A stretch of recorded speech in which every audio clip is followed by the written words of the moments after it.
এই যে 3 দিন ব্যাপী উৎসব, জন্মদিন, যোগদিন আর বাজেটের দিন, এই উৎসবের শেষ এবং অন্তিম লগ্ন, কালমিনেশন বলতে পারেন বাজেট। বাংলায় পরিবর্তনের সরকারের প্রথম বাজেট। চমক থাকবে, মানুষের অনেক বেশি প্রাপ্তি থাকবে, এই বিষয় তো নিঃসন্দেহ হওয়াই যায়। আর মুখ্যমন্ত্রী এই কয়েকদিনে যেভাবে প্রতিদিন কিছু না কিছু ঘোষণা করেছেন, বাজেট উপলক্ষে যে আরো অনেক বেশি করবেন, সেই প্রত্যাশা তো আমরা করতেই পারি। মানুষের প্রত্যাশাও অনেক অনেক আশা নিয়ে বড় মুখ করে তারা পরিবর্তন এনেছেন। নিশ্চয়ই বড় প্রাপ্তি হবে এবারের বাজেটে। আপনার আশা কি? আচ্ছা, বাজেটে কি কর্মসংস্থানের দিশা পেয়ে যাব আমরা?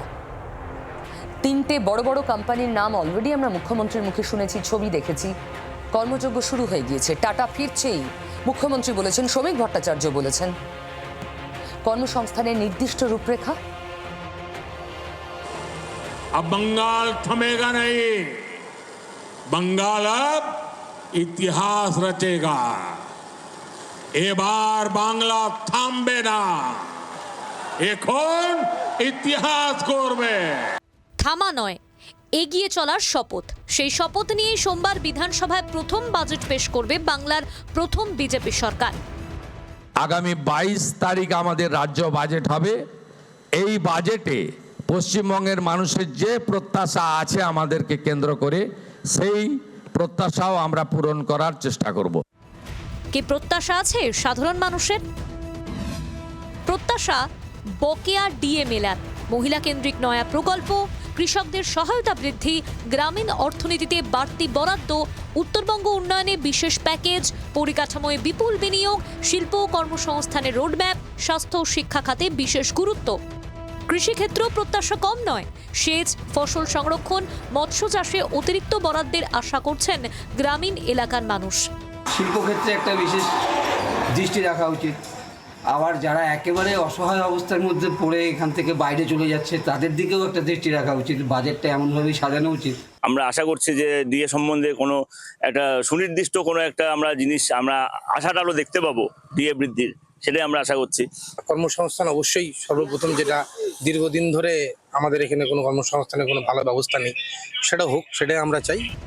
এই জল্পনা প্রত্যাশার মধ্যে বাংলার জন্য কল্পতরু নরেন্দ্র মোদীর সরকার। মুখ্যমন্ত্রীকে দেওয়া চিঠিতে বাংলাকে সম্প্রতি কত টাকা দেওয়া হয়েছে তা জানিয়েছেন তিনি। চিঠিতে প্রধানমন্ত্রী লিখেছেন, অতীতের আটকে থাকা উন্নয়নমূলক কাজগুলিকে ত্বরান্বিত করতে প্রায় 40,000 কোটি টাকা দেওয়া হয়েছে। রেলের উন্নয়নের জন্য প্রায় 15,000 কোটি টাকা বরাদ্দ করা হয়েছে এবং 60,000 কোটি টাকার বরাদ্দ প্রক্রিয়ার মধ্যে রয়েছে। প্রধানমন্ত্রী এও লিখেছেন, পশ্চিমবঙ্গের অর্থনীতিকে আরও শক্তিশালী এবং আধুনিক ভিত্তির ওপর দাঁড় করাতে হবে। এর অর্থ হল বিনিয়োগকারীদের আস্থা ফিরিয়ে আনা, শিল্পক্ষেত্রে প্রবৃদ্ধি ত্বরান্বিত করা। এবারের বাজেটে তার ছাপ থাকবে বলেই আশা আমজনতার। এই অল্প সময়ের মধ্যেই সরকার সম্পর্কে কিছু মূল্যায়ন মানুষের তৈরি হতে শুরু করেছে, সেটা আমি আর নাইবা বললাম। তো এখন আমরা এইটুকু আশা করতে পারি যে কেন্দ্রীয় সরকারের যে বিপুল বকেয়া বৈষম্য আছে রাজ্যের, তো সেগুলো এই সরকার আদায় করার চেষ্টা করবেন। শুভেন্দু অধিকারীর সামনে এখন সবথেকে বড় চ্যালেঞ্জ হলো বর্তমান আর্থিক পরিস্থিতি। বিজেপির দাবি, পশ্চিমবঙ্গের ঘাড়ে এই মুহূর্তে 7 লক্ষ কোটি টাকারও বেশি ঋণের বোঝা রয়েছে। রাজ্যের সাধারণ মানুষের ওপর 70,000 টাকা করে ঋণ, বছরে প্রায় 49,000 কোটি টাকার ঋণের সুদ মেটাতে হয়।